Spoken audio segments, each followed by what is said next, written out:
Hello, and thank you so much for taking the time to listen to my community health education project.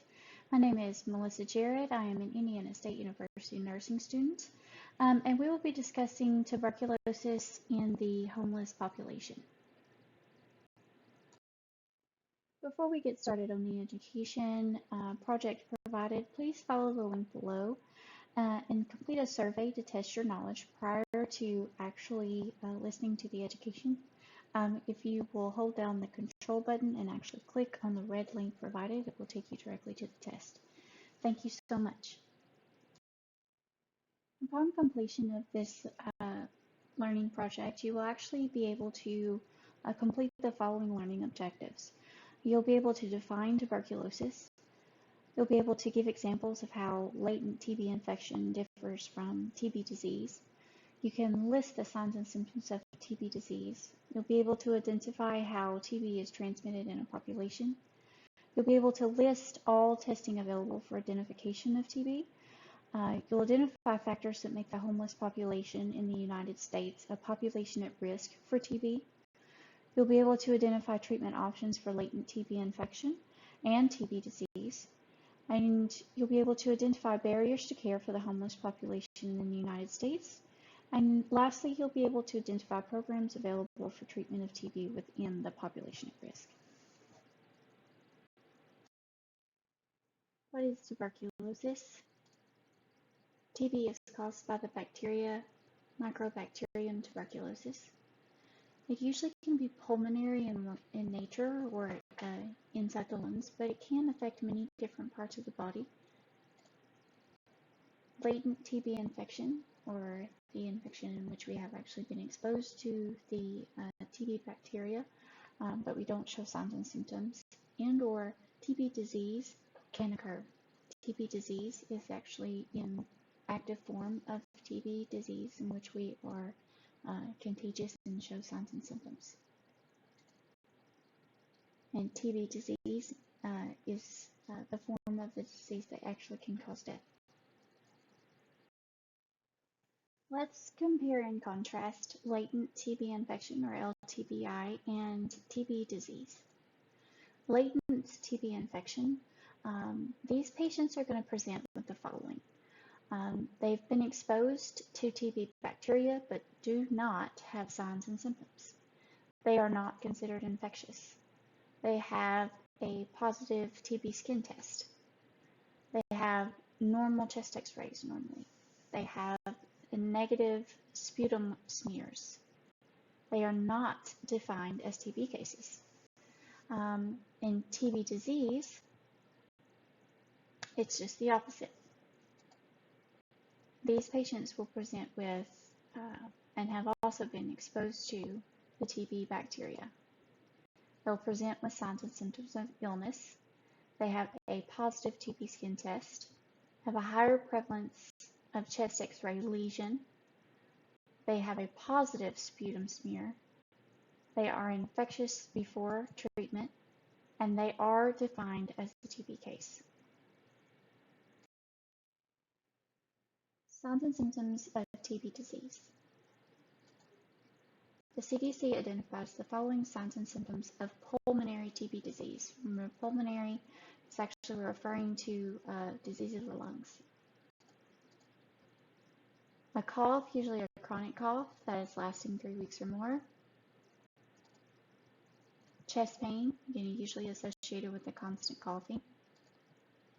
Bloody sputum or coughing up of blood. Fatigue. Loss of weight that is usually not from diet or exercise. Loss of appetite. Fever. Chills and or night sweats. How is TB transferred from person to person within a population? So active TB disease in the lungs can be transferred to another person, and the infected person expectorates bacteria into the air with sneezing or coughing.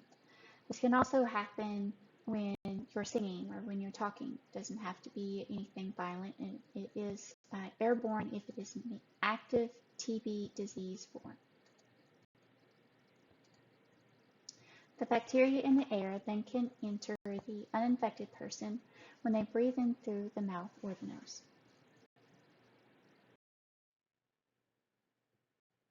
TB testing. These are the tests that we use to identify TB bacteria within the body.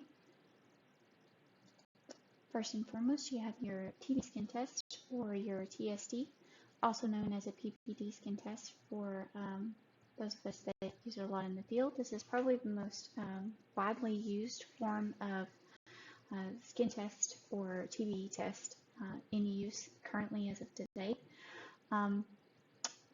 We are actually injecting a small amount of protein derivative here underneath the skin to form what we call a bleb. This bleb will then be reassessed in 48 to 72 hours to check for induration. Induration, another name for that is raised redness. Now, there's not raised redness there. Usually we call that a negative TB skin test. In an immunocompromised person, we're looking for 5 millimeters measured induration for a positive test. In a normal healthy adult, we're usually looking for 10 or greater as far as millimeters go for a positive test. Next, for your preliminary frontline tests, you have your TB serum tests. These are your IGRAs. You will hear them referred to as interferon gold usually because the test requires a gold lid in order to collect the serum inside. This is also checking for initial bacterium, and it can be used in immunocompromised people when immune response with a PPD or TST is not going to be as effective as just simply testing the blood to see if the bacterium is actually present.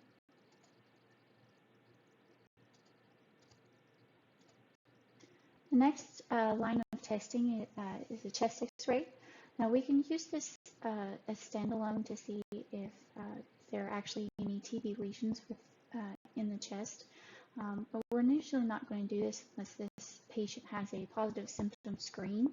In other words, they're presenting with some of the signs and symptoms from the previous slide. For instance, they're coughing up blood, or they've had weight loss or night sweats. We're not going to use this test alone. We will usually have already performed either a TB skin test or a TB serum test. But it is available as an option for those that already test or have a positive symptom screen. We've already discussed a little bit about a lesion that may be present in an active TB disease. With latent TB, you're actually not usually going to see these lesions or these areas of affected areas here as seen here in this X-ray. In latent TB, you're going to have a positive TB skin test, but usually you will have a normal chest X-ray because you are not infectious. And then finally, as a confirmatory test, you have your sputum testing. Usually the sputum testing is done after you have had either a positive TB skin test, a positive serum test, and you have a confirmatory chest X-ray. You will test for the active disease with the sputum test. Sputum test is taken usually first thing in the morning for 3 consecutive days. And you are actually getting a sample of the sputum from the lungs, so you're requiring the patient to sit up and cough any expectorants out of the lungs and into either some kind of collection device or a petri dish. And it will be sent off to the lab for results. So who is at risk for exposure to TB? Anyone or any person with a weakened immune response, of course, in examples of these would be diabetics, your HIV patients, organ transplant recipients, simply because they take medications to help their bodies not to reject any new organs, or cancer patients.